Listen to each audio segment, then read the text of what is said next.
Good afternoon all of you. Myself Sohan San from Smart Sign Academy. I would like to welcome all of you for this particular video.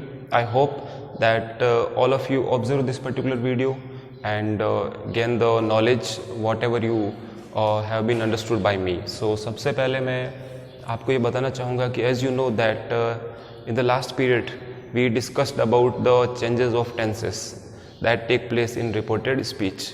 जो last period था उसमें हमने tense के जो changes होते हैं जब हम डायरेक्ट स्पीच के सेंटेंस को इनडायरेक्ट स्पीच सेंटेंस में कन्वर्ट करते हैं तो उसमें जो टेंस के जो चेंजेस होते हैं उनको हमने लास्ट पीरियड में अच्छी तरीके से स्टडी किया था.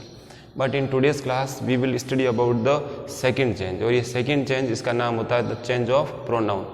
बेसिकली मैं आपको सबसे पहले ये बताना चाहूँगा कि एक चीज़ को आप क्लेरिफाई करें कि ये जो चेंजेस होते हैं, the change of tense, change of pronoun, the change of time and place words, ये सारे चेंजेस हमेशा रिपोर्टेड स्पीच के अंदर होते हैं. सो ये चीज़ आप क्लियर करें कि ये चेंजेस हमेशा रिपोर्टेड स्पीच के अंदर होंगे. तो मैं आपको बताना चाहूँगा कि अगर हम रिपोर्टेड स्पीच के अंदर प्रोनाउन चेंजेस की बात करें तो उसके लिए स्पेसिफिकली 3 रूल्स हैं. अगर इन 3 रूल्स को हम अच्छी तरीके से इम्प्लीमेंट करें then we will be able to change all kinds of pronoun the way we want. तो सबसे पहले मैं आपको बताना चाहूँगा कि अगर हम प्रोनाउंस को अच्छी तरीके से समझना चाहते हैं तो उसके लिए हम एक टेबल है, प्रोनाउन टेबल, उसको अच्छी तरीके से समझना होगा, उसको क्लासीफाई करके तब हमें अच्छी तरीके से चीज़ें समझ में आ जाएगी. तो फर्स्ट ऑफ ऑल मैं आपको बताना चाहूँगा कि प्रोनाउंस को totally on the basis of persons, एक इंसान होता है उसको नॉर्मल लैंग्वेज में हम क्या बोलते हैं, पर्सन. उसकी बेसिस पे उसको 3 टाइप्स में क्लासीफाई किया गया है. The first one is first person pronoun, the second one is second person pronoun and the third one is third person pronoun. तो मैं सबसे पहले आपको फर्स्ट पर्सन प्रोनाउन के बारे में बताना चाहूँगा. इनके ब्रैकेट में मैंने क्या एक्सप्लेन किया है, स्पीकर.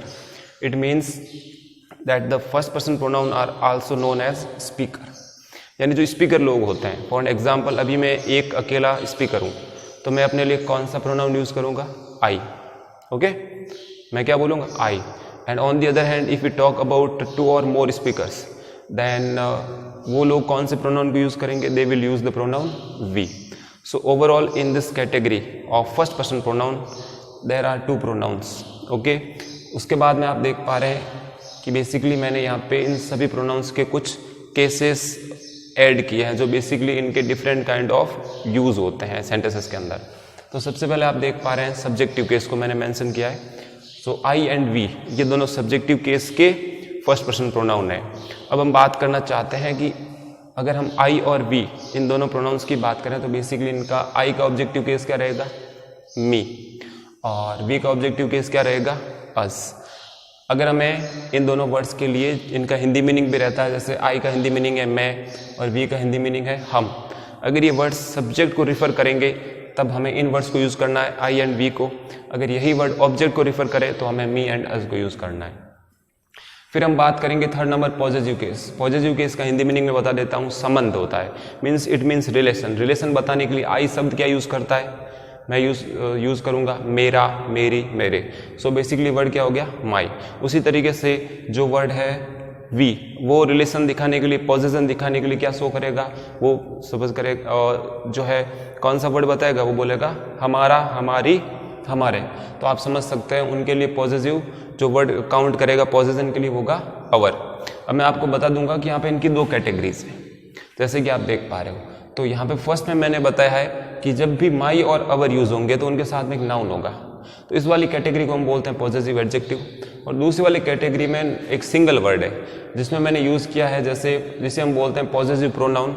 उसके लिए मैंने आई के लिए यूज़ किया है माइन और वी के लिए यूज़ किया है अवर्स. मैं आपको इन दोनों के बारे में थोड़ा डिटेल में बता देना चाहता हूँ.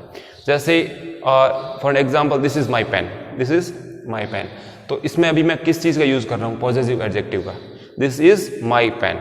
लेकिन एक चीज़ को हमें श्योर करना है कि माई के साथ में हमेशा एक नाउन रहता है जो यहाँ पे आ गया, this is my pen. On the other hand अगर मैं दूसरे वे में बोलना चाहूँ तो भी एक सेंटेंस बना सकता हूँ. वो किस तरीके से होगा, और इस बार मैं पॉजिटिव प्रोनाउन को यूज़ करूँगा. वो कैसे बनेगा आप अच्छी तरीके से सुनिए. देखिए, this pen is mine, this pen is mine. So basically you can observe that with the help of both this things, positive adjective and positive pronoun, आप इन चीज़ों को बना सकते हैं. पॉजिटिव एडजेक्टिव के साथ में नाउन कंपलसरी रहता है, बिकॉज वो एज एन एडजेक्टिव वर्क करता है। नेक्स्ट हम आ जाते हैं रिफ्लेक्सिव प्रोनाउन में। तो बेसिकली आप रिफ्लेक्सिव और एम्फेसाइजिंग या दोनों ऐड कर सकते हैं चाहे तो बेसिकली ये वाले प्रोनाउंस कब हम यूज़ करते हैं, व्हेन हमने कोई एक्शन परफॉर्म किया है और उसके ऊपर हम हमारा रिफ्लेक्शन, यानी हम दिखाना चाहते हैं कि इस एक्शन को हमारे द्वारा किया गया है, तब हम नॉर्मली जो है ये वर्ड यूज़ करते हैं माई सेल्फ, कि भाई ये मेरे द्वारा किया गया है। सो बेसिकली ये आई का जो रिफ्लेक्सिव प्रोनाउन क्या हो गया, माई सेल्फ, और वी का रिफ्लेक्सिव प्रोनाउन क्या हो गया, अवर सेल्व्स। अब ये भी मैं बताना चाहूँगा कि ये सिंगुलर वर्ड है तो इसके पीछे सेल्फ लगा, और ये जो प्लूरल है तो ये सेल्व्स हो गया। क्यों? क्योंकि इसके अंदर दो या दो से अधिक पर्सन है, तो एफ को हटा के आप वीईएस को ऐड कर दीजिए। नेक्स्ट वन आप आते हैं सेकंड पर्सन प्रोनाउन में। तो सेकंड पर्सन प्रोनाउन को हम लिसनर भी बोलते हैं। इट मीन्स जैसे मैं अभी बोल रहा हूँ स्पीकर, आप मुझे सभी सुन रहे हैं, तो आप सभी हो गए लिसनर, और लिसनर के लिए एक ही वर्ड यूज़ किया जाता है। वैसे हिंदी में हम बोलते हैं तुम या आप, लेकिन लिसनर के लिए इंग्लिश में एक ही वर्ड है और वो है यू। सो ऑटोमेटिकली यहाँ पे एक ही प्रोनाउन आता है, वो है यू। इसका ऑब्जेक्टिव केस भी यू ही होगा, यहाँ की तरह चेंजेस नहीं है, ऑब्जेक्टिव केस सेम ही है। उसी तरीके से आप अगर इसके पॉजिटिव एडजेक्टिव की बात करें, जैसे मैं आपके सभी संबंध वाली चीज़ों के बारे में बताऊं, जैसे तुम्हारी बुक, तुम्हारा कार्य, तो किस तरीके से होगा, योर वर्क, योर बुक, ऐसे। तो योर प्लस नाउन के कॉम्बिनेशन से बनता है पॉजिटिव एडजेक्टिव। उसी तरीके से पॉजिटिव प्रोनाउन में आप लिखेंगे yours, that this work is yours, this book is yours. On the other hand अगर हम बात करें, अगर आप लोगों में से एक अकेला व्यक्ति है और अपना रिफ्लेक्शन शो करेगा कि ये तुमने ही किया है, देन वो किस तरीके से होगा, योर सेल्फ, सिंगुलर के लिए। और अगर सामने वाले व्यक्ति आप लोग दो या दो से अधिक है, तो आपके लिए यूज किया जाएगा योर सेल्व्स, जो कि प्लूरल फॉर्म वाला रिफ्लेक्सिव केस है। नेक्स्ट हम आ जाते हैं थर्ड पर्सन प्रोनाउन में। थर्ड पर्सन प्रोनाउंस वो सारे प्रोनाउंस है जिसका स्पीकर और लिसनर, जो कि आप लोग सुन रहे हैं, स्पीकर जो कि मैं बोल रहा हूँ, इनमें कोई इन्वॉल्वमेंट नहीं है। अदर्स जितने भी दूसरे लोग हैं, उन सभी लोगों को हम जो है थर्ड पर्सन प्रोनाउन या अदर्स बोलते हैं। इस कैटेगरी के अंदर 4 प्रोनाउन फॉल होते हैं, ही, सी, इट, दे। ही का ऑब्जेक्टिव केस होता है हिम, सी का ऑब्जेक्टिव केस होता है हर, इट का ऑब्जेक्टिव केस सिमिलर इट, दे का ऑब्जेक्टिव केस हो गया देम। उसी तरीके से इनके पॉजिटिव एडजेक्टिव्स होते हैं, जैसे ही का बनता है हिज प्लस नाउन, जैसे his book, her plus noun, her book, its plus noun, its behaviour, its character, their plus noun, their plus noun, ये हो गया प्लूरल दो या दो से अधिक लोगों के लिए, उसके साथ में भी नाउन, दियर बिहेवियर, दियर होम। उसी तरीके से इनके लिए आपको पता है पॉजिटिव प्रोनाउन पॉजिटिव एडजेक्टिव को हटा के आ सकते हैं, ठीक है ना। तो उस समय ही का पॉजिटिव प्रोनाउन क्या होता है, हिज, सी का हर्स, पीछे एस ऐड कर दिया है, इट का इट्स, फिर से एस ऐड किया है, दे का दियर्स। उसी तरीके से अब आप रिफ्लेक्सिव प्रोनाउन को ऑब्जर्व कीजिए। ही का रिफ्लेक्सिव प्रोनाउन है हिमसेल्फ, सी का हरसेल्फ, इट का इटसेल्फ, एंड दे का देमसेल्व्स। तो बेसिकली ये टेबल है जिसके थ्रू आप इन सभी चीज़ों को समझ पा रहे हैं। थोड़ा सा मैं आपको वापस लिटिल बिट रिवाइंड कर देता हूँ। सब्जेक्टिव के सेंटेंस के एंड जो बिगनिंग में आता है, शुरुआत में, जहाँ से हम सेंटेंस को शुरू करते हैं, यानी प्रधान सेंटेंस का मुख्य होता है। ऑब्जेक्टिव केसेस, कभी कभी ये वाले जो प्रोनाउन वर्ड्स हैं, इनको ऑब्जेक्ट की भूमिका दी जाती है, क्योंकि ये एक्शन को रिसीव करते हैं, ऑब्जेक्ट के तौर पे एक्शन को प्राप्त करते हैं, उसका रिसीविंग फैक्टर के तौर पे काम करते हैं। तो उस समय हम इन वर्ड्स को लिखेंगे, न कि इन वर्ड्स को, क्योंकि ये सब्जेक्ट की भूमिका में नहीं है, ऑब्जेक्ट की भूमिका में। इन वर्ड्स को हम तब लिखेंगे जब ये सारे जो प्रोनाउन है, इनका किसी न किसी वस्तु के साथ में या किसी व्यक्ति के साथ में संबंध हो, तो हम एडजेक्टिव को यूज कर सकते हैं उस नाउन को साथ में दर्शा के कि इस पर्टिकुलर वस्तु के साथ में इन नाउन, ये जो प्रोनाउन है, इनका संबंध है। अगर हम आते हैं प्रोनाउन के पास में, तो बेसिकली स्पोकन के अंदर इनको ज़्यादा यूज़ किया जाता है, बट आप इनको यूज़ कर सकते हैं जहाँ पे आप इसके साथ में नाउन को ऐड नहीं कर रहे हो। And if you talk about reflexive pronouns, then ये सारे LF एंड VES के कॉम्बिनेशन से बनने वाले किसी पर्टिकुलर एक्शन के ऊपर आप अपना रिफ्लेक्शन शो कर रहे हो कि मैंने ही किया है।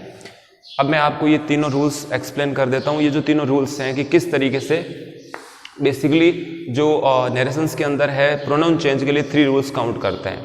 तो first of all, in first rule you can see, मैंने लिखा है कि फर्स्ट पर्सन प्रोनाउन होता है वो चेंज होता है according to the subject of reporting verb. Reporting verb का सब्जेक्ट यानी जो पहला वर्ड है रिपोर्टिंग वर्ब में आया हुआ जो उसका सब्जेक्ट है उसके अकॉर्डिंग आपको फर्स्ट पर्सन प्रोनाउंस को चेंज करना है। यानी ये वाली जो सारी कैरेक्टर जो आपको टेबल दिख रही है दिस पर्टिकुलर साइज, इसको आप क्या बोलेंगे, फर्स्ट पर्सन प्रोनाउन में आने वाले सारे डिफरेंट काइंड ऑफ प्रोनाउंस, इनको आपको रिपोर्टिंग वर्ब के सब्जेक्ट के अकॉर्डिंग चेंज करना है हमेशा। यानी जैसे ही आपको फर्स्ट पर्सन प्रोनाउन दिखे आपको रिपोर्टिंग वर्ब के सब्जेक्ट की तरफ चले जाना है। ऑन द अदर हैंड अगर आप बात करें सेकंड पर्सन प्रोनाउन की, अगर वो आपको मिले रिपोर्टेड स्पीच में तो उसे आप चेंज कीजिए रिपोर्टिंग वर्ब के ऑब्जेक्ट के अकॉर्डिंग। इस बार आपको सब्जेक्ट के पास नहीं रिपोर्टिंग वर्ब के ऑब्जेक्ट के पास जाना है। और ये जो भी प्रोनाउंस है जो सेकंड पर्सन प्रोनाउन कैटेगरी में आते हैं इन सभी को आप कहां से चेंज करेंगे, रिपोर्टिंग वर्ब के ऑब्जेक्ट से।